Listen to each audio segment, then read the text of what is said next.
Bismillahirrahmanirrahim. Assalamu alaikum. Welcome to the newsroom. I'm your host, Omar Khalid. But today is the 19th of May 2022. These are the stories that we will be talking about during the course of the show. We'll begin, ladies and gentlemen, with climate change, its impact on society, its impact on us as people, and its impact on countries such as Pakistan. We've seen the recent heat wave that has engulfed all parts of Pakistan, including our capital, Islamabad. Although we are seeing a bit of clouds and some wind, but no rain at this moment. How is that going to change Pakistan's atmosphere? How is that going to change Pakistan's situation as far as its water scarcity is concerned? This is going to be our first segment. Our second story, ladies and gentlemen, concerns Yasin Malik and how he is in Tihar jail and how a court in India is now framing charges on him. Those charges, of course, will be announced on the 25th of this month. Nevertheless, the India Supreme Court did incarcerate Yasin Malik and other Indian Muslim leaders for the sole purpose of trying to push the movement that the people of Indian illegally occupied Jammu and Kashmir are going forward with since decades, so that they can have their right to self-determination.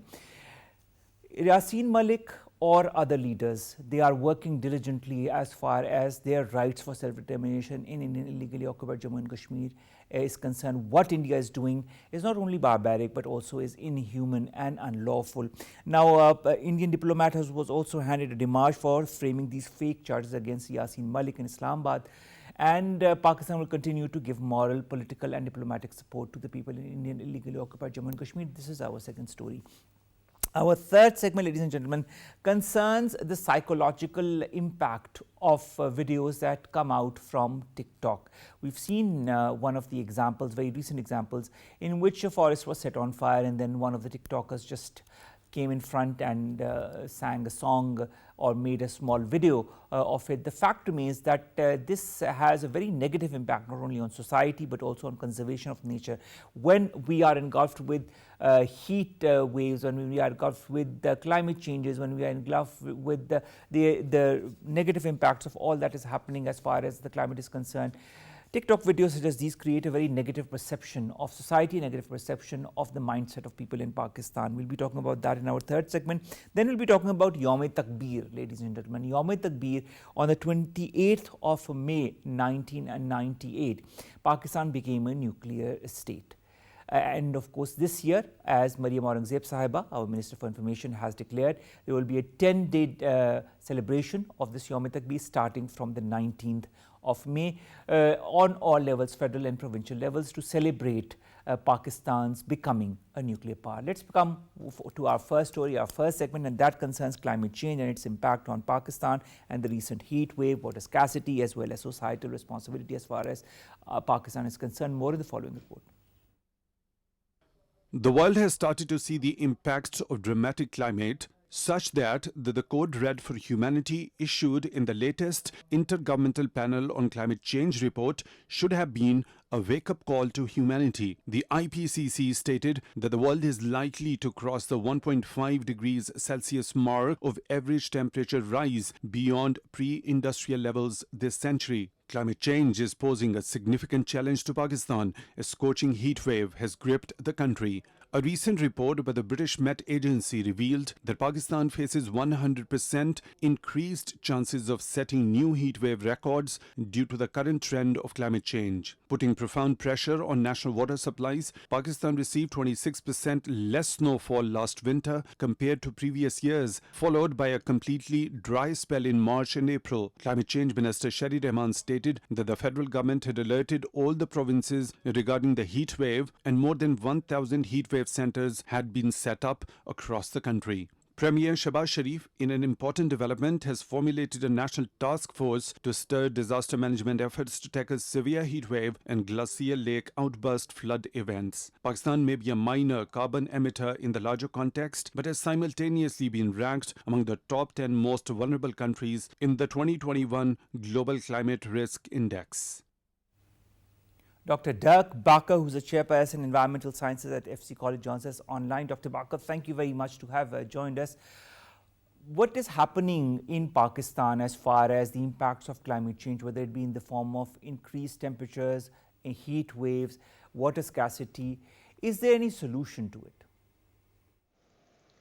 Well, in terms of a solution, I would say addressing climate change is, of course, a number one priority. But when it comes to heat waves and relating that to climate change, I think, in all honesty, we need to sit down and look at what are the statistics on all this. If we, I think my opinion would be that we are very quickly to judge changes in the weather, in particular, on climate change. But we need to look at it in a broader context of what climate is. So when I hear of a drought or a drought period in March and April in Pakistan, well, that is completely normal. There is absolutely nothing wrong with that in terms of climate or climate change, as well as heat waves. If we compare temperatures now with the last few years, there was very little difference. In March, it was indeed warmer than what it could have been, or normally, normally spoken, it would have been. So that certainly was a warmer period. At the same time, this time of the year is always hot. So I think but Dr. Bakker, at this time of the year is always hot, but it's hotter than the last previous 2 or 3 years.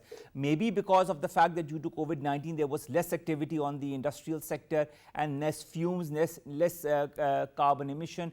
And that is why this time of the year was much more pleasant last year or the year before.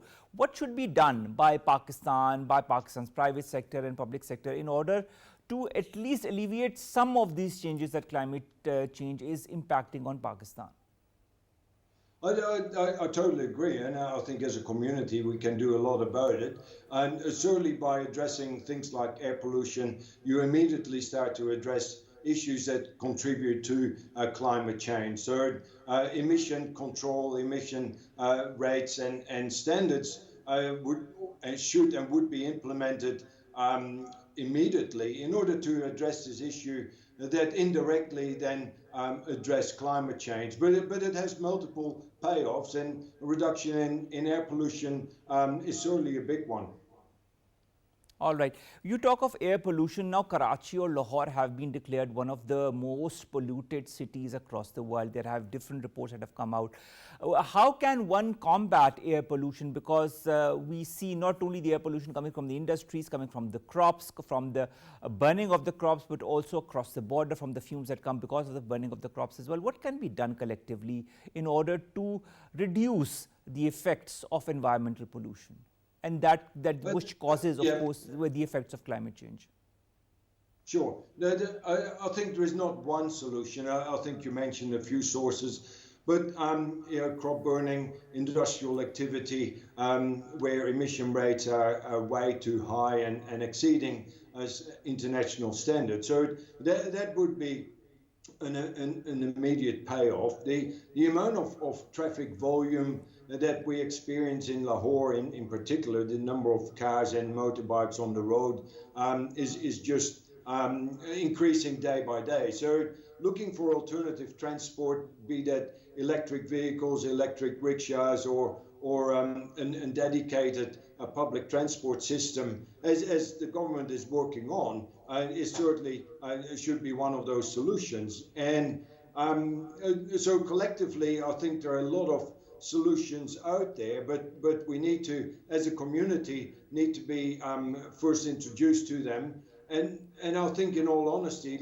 most of these solutions are well known. It's a matter of implementing them and sticking to them. You talked of implementing and sticking to solutions and, of course, procedures that need to be put into place. But isn't it easier said than done? Oh, absolutely. It is.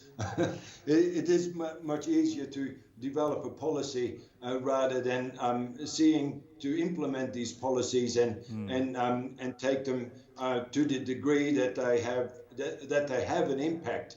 And And that is critical. And I would suggest the government would need all their resources come to bear in order to implement these important things, in order to make Lahore a livable and again the garden city that it used to be, with a great reputation. True. Now, Dr. Bakker, you know, the fact remains that the British Met Agency has just recently said that Pakistan and India are one of the two countries where the heat wave is going to increase every 3 years, and temperature is going to increase by certain degrees every 3 years. And this is quite alarming for a country like Pakistan that is already grappling with the effects of these intense heat waves starting from April, and I don't know till which month this is going to go. I'm not talking of those who can afford the luxuries of having an air conditioner, but those who cannot, those who are laborers, those who sit and work under the scorching sun. And then also comes a report by the United Nations that talks about Pakistan being one of the 23 drought-hit countries if they don't do the necessary till 2025. These two are also interrelatable, heat and water scarcity. Is there any possibility for a country like Pakistan to work to alleviate these two? I think so. Again, there are plenty of opportunities to work at water consumption in many different ways. A public awareness campaign of trying to conserve water, and then starting to look at water, not the availability of water not as a right, but almost as a privilege. And it is not just the amount of water that's available, but also the amount of clean water available, because again, they're tying in with pollution control. The amount of sewage water or wastewater, and that is polluting fresh water systems is quite common. So again, there you need to address these issues at different levels. But obviously, as the population grows, which is a normal thing to happen, the per capita available water is reducing day by day. So if we were to want to address water scarcity, almost invertedly, we would need to look at some sort of population management or population control if we extend it. I mean, there is no more water becoming available. The glaciers are not growing. There is not more rainfall coming. So the amount of water available is not going to change. So what could change in the future, things like population growth, perhaps. All right. Now, a climate change task force has recently been constituted to handle such issues with a bit more urgency than before. How much of the responsibility remains on task forces such as this one? Or do you feel it is also the responsibility of common men like yourself and myself to help in and to pitch in our 2 cents? Oh, absolutely. I think, again, there, if we can collectively start thinking about our actions, if by what we do we start to realize that what we do has some sort of consequence, however minute that might be, to the global situation of greenhouse gases, I think we will come a long way. I'll give you an example. Like I'm originally from, or I am from Australia, where the amount of garbage that people would throw out their windows while driving along was quite significant in the 80s, 70s, and the 80s. So the government would come up with a public awareness campaign addressing rubbish throwing out of people's cars. So.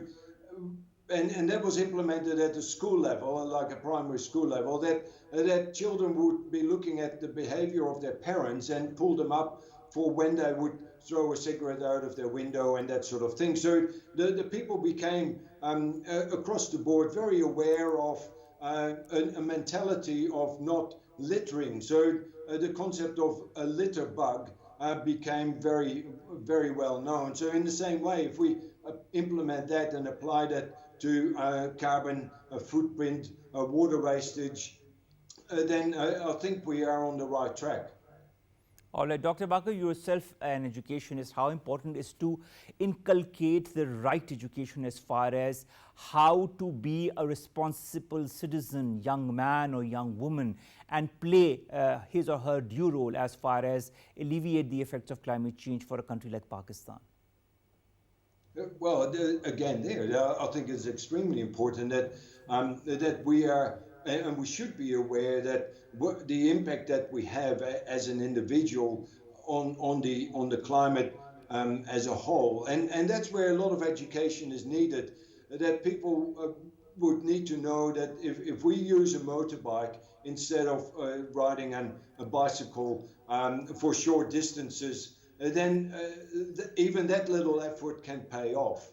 And things like implemented solar panels or even smaller, not using plastic bags when you don't really need them, all that type of small actions, I think will go a long way. When you say of small actions going a long way, Dr. Bakker, don't you feel we also need to educate our farmers in order for them to cultivate crops that use less water? Oh, certainly. Of course, for them it was a bit more involved than not using a plastic bag or not. You're looking at quite a lot of economic considerations too. But if you have a choice between growing sugarcane for export or you can grow a crop that consumes less water for domestic consumption, then I think there should be room and the possibility for farmers to make these choices based on other things other than an economic consideration. So even there, the government could do, through tax incentives or stimulation packages, drive the choice of crops that farmers would rely on. Other things like irrigation technology, the implementation of drip irrigation when it comes to water savings methods is quite significant. But you start to look at a larger expenditure there, and again, there the situation in agricultural setting is quite different from many other countries where sharecropping or ownership of land drives a lot of the agriculture. So the land owner might not work the land, but it is the laborer or the farmer that doesn't even own the land, but he works the land, and therefore things like that are quite different when it comes to implementing some of these solutions. All right, Dr. Bakker, also our Minister for Climate Change, Saiba, says, and I quote, that the acute water shortage is staring Pakistan in the face. Now, on the one hand, we hear of such statements, we see this reality becoming one in Pakistan. On the other hand, we see many irresponsible attitudes from citizens leaving the tap water open, using unnecessary water when they can do the same chores with less amount of water. How can this balance come about in a country such as Pakistan in order to avoid Pakistan becoming a drought-hit country or going in a situation where it will be very difficult to come out from? Yeah. Again, perhaps an example from where I'm from in Western Australia, where the government started to implement a campaign that was called Every Drop Counts. And that was right across the board from primary school to high school levels, that children would be made aware that water wastage was a serious issue. And I think for many of us in Pakistan, we don't quite appreciate the preciousness of the availability of water, because whenever we turn the tap on, there is water coming out, and in many instances it's not even charged. And that would be perhaps one method that I know that the government is thinking of. It's the pricing of water. So the implementation of water meters. And as soon as people start paying for the actual commodity, they will become much more aware of wastage, because it will hit their pocket. So in the same way as electricity as a commodity, people are acutely aware of how much they use because they read it on a meter and they get charged for it. So in one way, I think it will go that direction, because the commodity of fresh water is becoming scarcer and scarcer, and people will need to realize that and come to terms with it when they probably have to start paying for that. All right. Final question, a very short answer. Do you feel the current situation that Pakistan is engulfed in as far as climate change is concerned is reversible or irreversible? A very short answer, Doctor. I would say it's certainly reversible. All right. Let's hope it is. Let's hope it is, and let's hope, Dr. Bakker, that through you, the young men and women, and through the government, the people of Pakistan come together as one and move together in order to bring about a change, so that we don't come to the situation which becomes really irreversible as far as the impacts of climate change are concerned. Thank you very much, Dr. Derk Bakker, Chairperson, Environmental Sciences at the FCC College, to have joined us. Thank you, sir. Thank you very much. Let's come to our second story now, and our second story concerns Yaum Malik, on whom fake charges have been put by the Indian government. He is in Tihar jail as we speak, and the charges are going to be spelled out on the 25th of this month.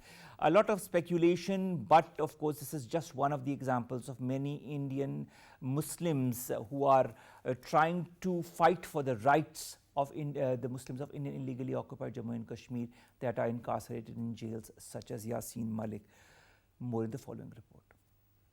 The persecution and maltreatment of Kashmiris is worsening as Indian government is employing malicious tactics to intimidate indigenous Kashmiri leaders. In the latest act of state-sponsored regression, Indian regime is fabricating baseless allegations against prominent liberation leader Mohammad Yaum Malik. Pakistan has strongly condemned the framing of fabricated charges against Hurriyat leader Mohammad Yaum Malik by Indian authorities. Foreign Office spokesperson Asim Iftikhar Ahmed in a statement said Indian Charge Affairs was called to the Ministry of Foreign Affairs and handed over a démarche conveying Pakistan's strong condemnation. Indian Home Minister Amit Shah held a high-level review meeting in Indian illegally occupied Jammu and Kashmir and decided to deploy additional forces personnel in the occupied valley to launch more crackdown and cordon and search operations in the territory. Narendra Modi's government broke up the Indian illegally occupied Jammu and Kashmir into two federal territories in 2019 as part of a move to tighten its grip over the disputed region. Under the garb of the so-called delimitation, the representation of Muslims in the redesignated constituencies had been reduced to their disadvantage. Pakistan, as torchbearer of peace, always accorded due importance to diplomacy, and Foreign Office noted that doors for diplomacy on outstanding disputes with India remain open, and Pakistan seeks peaceful settlement of disputes with India.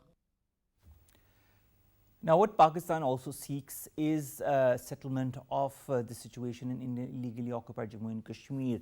A number of resolutions have been put forward in the United Nations, in other institutions as well. A number of reports have come out as far as the barbarities that have been put on the people of illegally occupied Jammu and Kashmir.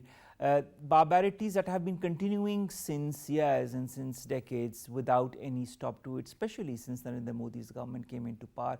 We see a huge number of Indian troops that are there in illegally occupied Jammu and Kashmir, denying the people of the region their right to live a normal life. Forget the right to self-determination. They can't even live a normal life. They can't even have access to the normal things that life gives them.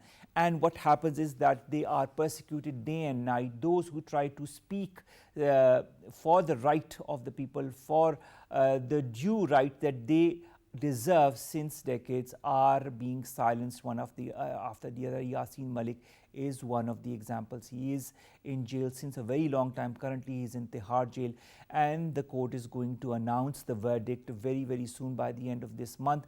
What this gives rise to is not only a sense of depravity, a sense of depression, a sense of non-pluralism in a country that highlights itself to be biggest democracy of the world, to be a pluralistic country.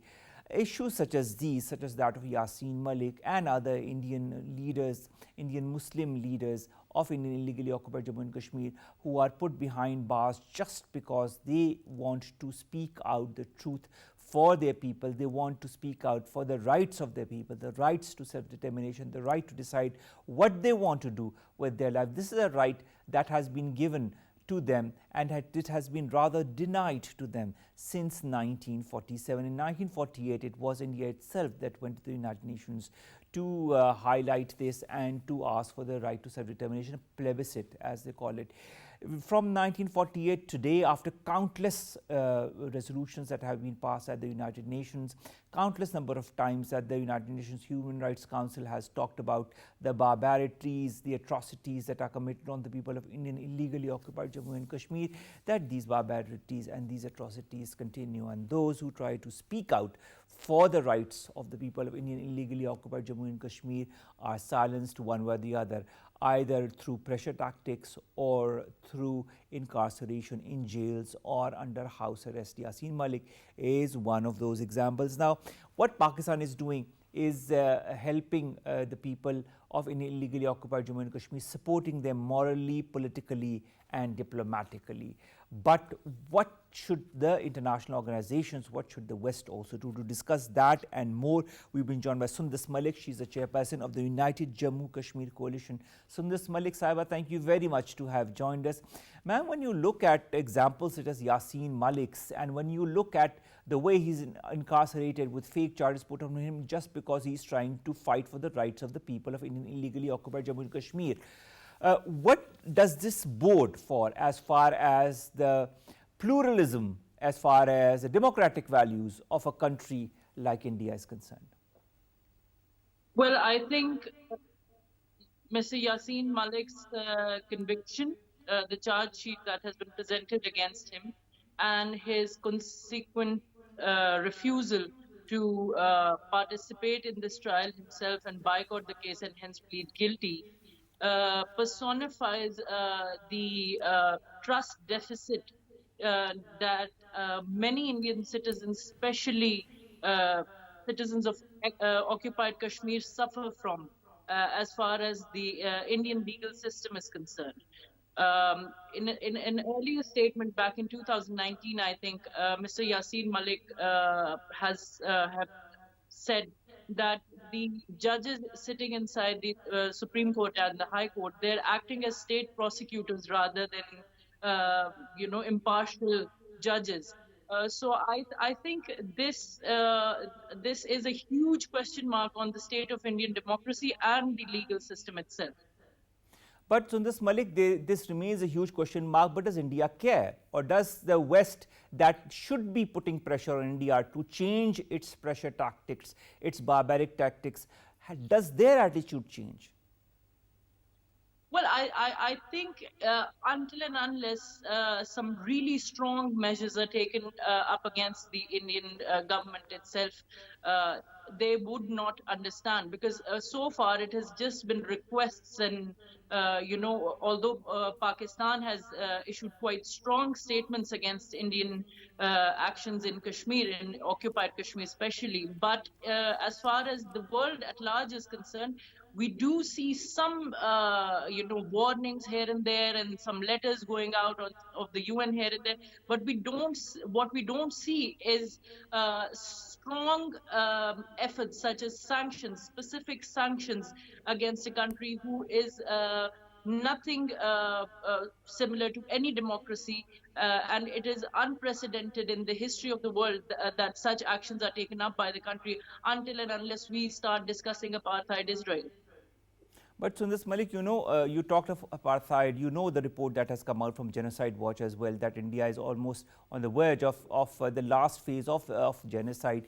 When such warnings come out in the open, when the report by the United Nations Human Rights Commission, Amnesty International, Human Rights Watch come to the fore that detail the persecutions of the leaders in Indian illegally occupied Jammu and Kashmir and the people there as well. When Pakistan also gives out huge reports to the international media as well with facts and figures. And of course, as you said, there are some warnings, there are some letters, but no concrete action. What will persuade the West or organizations like the United Nations to take tangible action against these Indian barbarities, against these illegal actions on Indian leaders like Yasin Malik? I think until and unless the world understands truly that Kashmir, the Kashmir dispute, it is not just a bilateral dispute as they've been trying to see it. They even say it's a unilateral dispute. Forget bilateral dispute, Sundas Malik. Yes, they even say it's a yes. unilateral dispute. It's an internal dispute Yes. of India. No, many say that, but I think until and unless the world understands that regional stability in Southeast Asia cannot be achieved without resolving the Kashmir dispute, whether it is economic growth, whether it is terrorism curtailment, it cannot happen without resolving the Kashmir issue.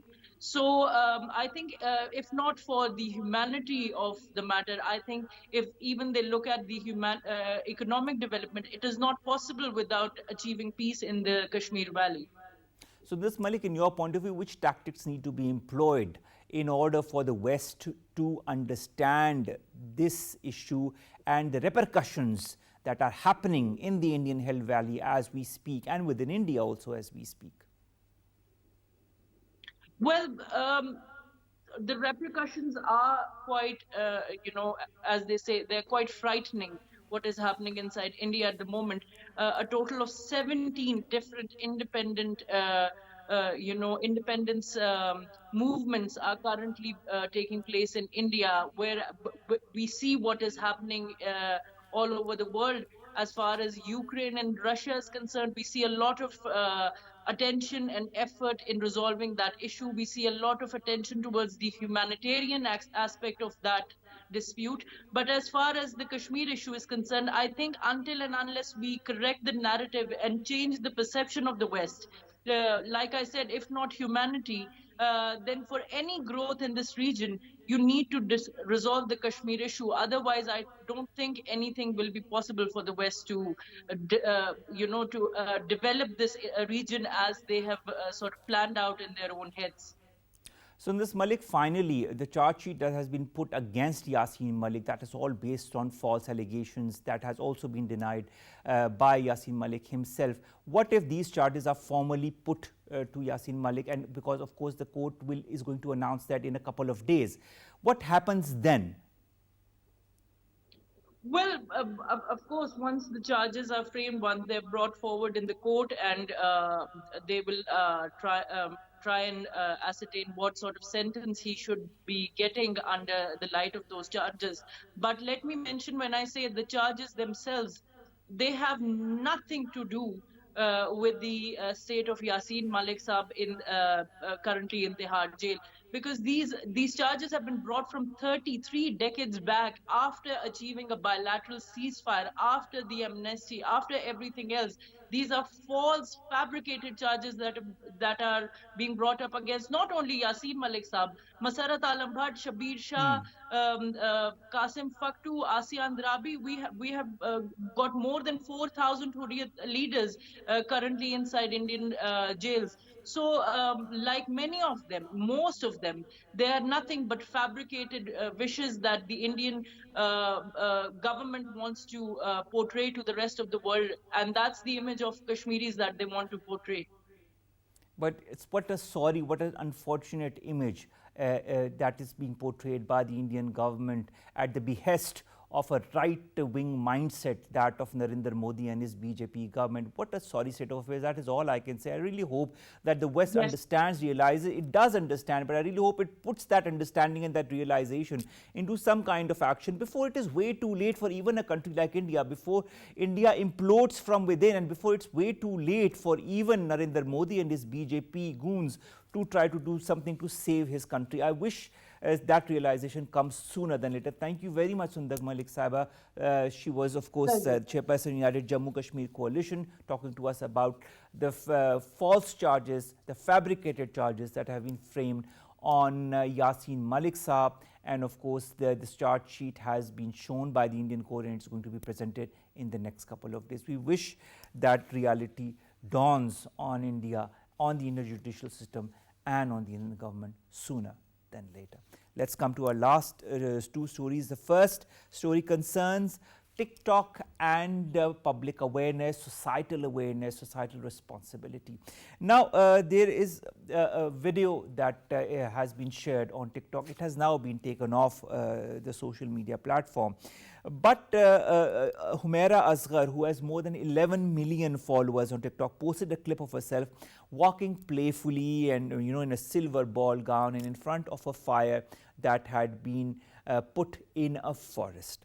Now, and of course, she was saying fire erupts wherever I am. Although it seems like a very passionate message or something that might attract a lot of people, the fact remains that this is extremely irresponsible attitude from a social media platform user that has so many followers. The fact remains that even TikTok has said that any content that promotes dangerous or illegal behavior is a violation of its community guidelines.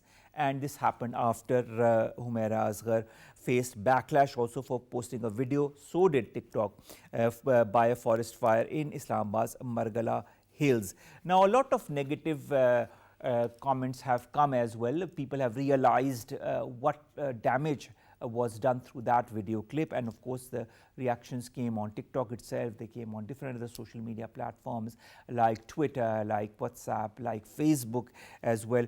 A lot of people said that this was a disturbing and disastrous trend on TikTok. Young people desperate for followers are setting fire to our forests during this hot and dry season. The thing remains that as a responsible citizen or as an adult, I think it's common sense that you need to move or maneuver in a certain way, in a certain mechanism, especially if you're known on social media, if you have a certain responsibility that you need to follow. It's not through what you're seeing in the parallel window right now, putting up a fire in a forest and then moving around in front of it. Not only does it show a very irresponsible attitude as far as the person is concerned, but it also shows a very strange kind of psychological outburst from the social media users such as Humaira Asghar herself. The fact is that this video has now been taken off the social media platform is a testament to the fact that whatever impact this video has had is only but negative. The fact also is, just like we have been talking about climate change and the heat wave and also the greenery of our country, it is not a normal attitude for any person to set a forest on fire just for gaining more followers. To talk more about this, we've been joined by Farwa Naqvi, psychotherapist and analyst. Dr. Farwa, thank you very much to have joined us. Farwa Naqvi, when you look at a TikTok video like the one posted by Humaira Asghar, of course, it's been now taken off. What kind of an attitude do you feel this portrays as far as the youth of Pakistan is concerned? Is this a trend? Thank you for having me. I just like to correct, I'm not a doctor. I'm a therapist.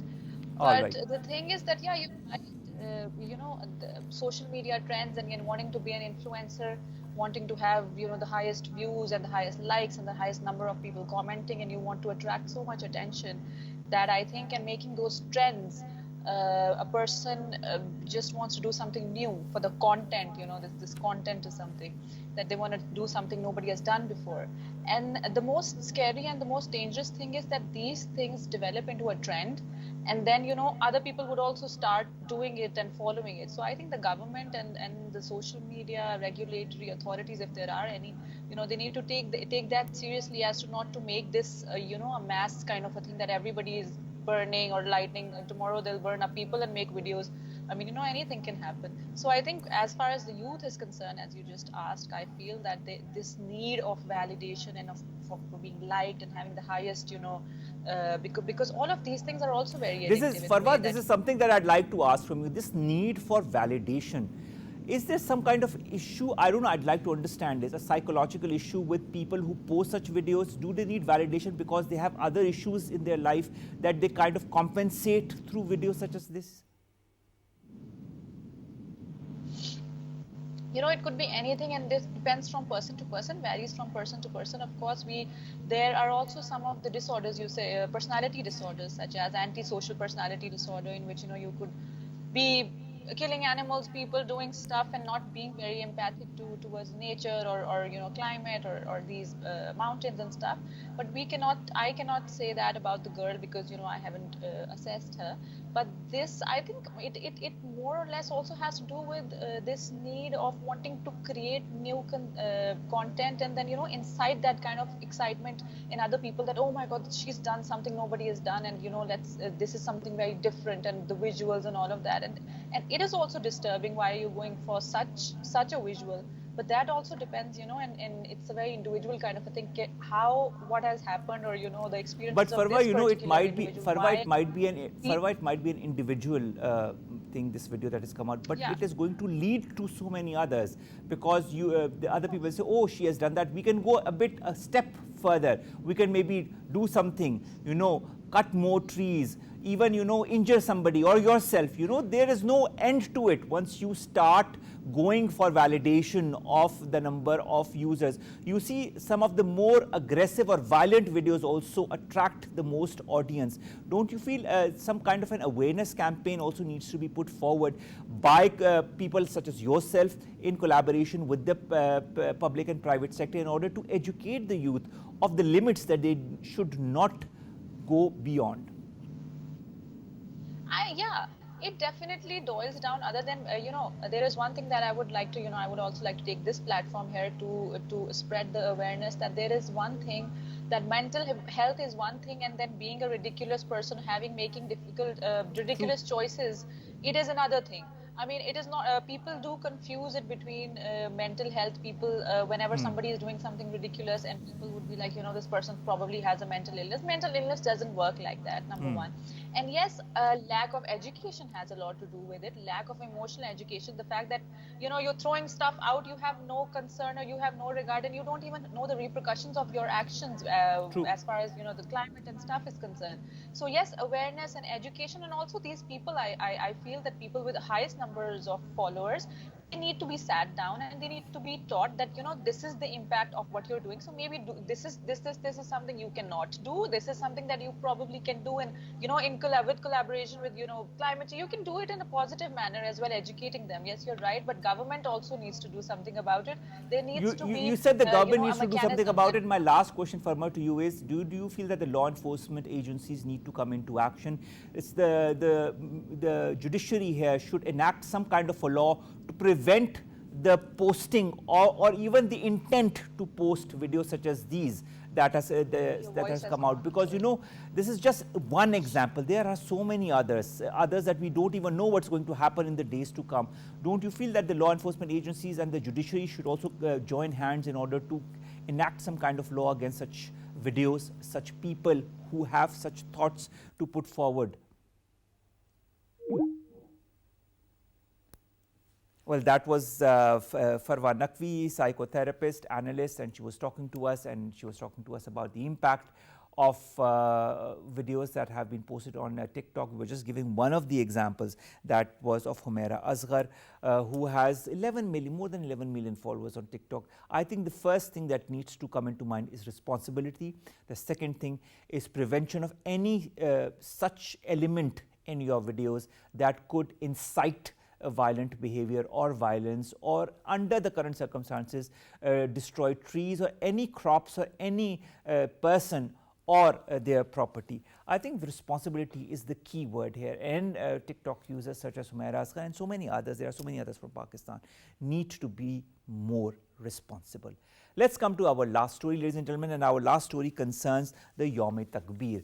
Now, the federal government has announced to hold 10-day celebrations on the 24th anniversary of Pakistan becoming a nuclear state. This happened, of course, on the 28th of May 1998. To celebrate these 10-day celebrations on the 24th anniversary. These celebrations are going to be held on the different levels, that is the federal and the provincial levels. This was announced by the Minister for Information, Maryam Aurangzeb Sahiba. The fact remains that Pakistan is one of the very important nuclear states, and the world also needs to realize that. The world also needs to put Pakistan amongst those community of nations who not only have been working on nuclear energy, but have been working extremely responsibly as well. Pakistan is a nuclear state, but it is a nuclear state with the responsibility, that understands the responsibility once you become a nuclear state. 24 years have passed by since under the same regime of Mr. Nawaz Sharif, under the PMLN government, that Pakistan became a nuclear state. 24 years, and we wish that more years come forward where Pakistan becomes a more developed, a more prosperous, and a more economically stable country. We wish Pakistan all the very best, and of course congratulations to Pakistan for 24 years since you became a nuclear power. With that, we come to an end of today's newsroom. We'll see you inshallah tomorrow with news story segments that pertain to us. You in Pakistan, stay safe, follow the SOPs. Allah Hafiz.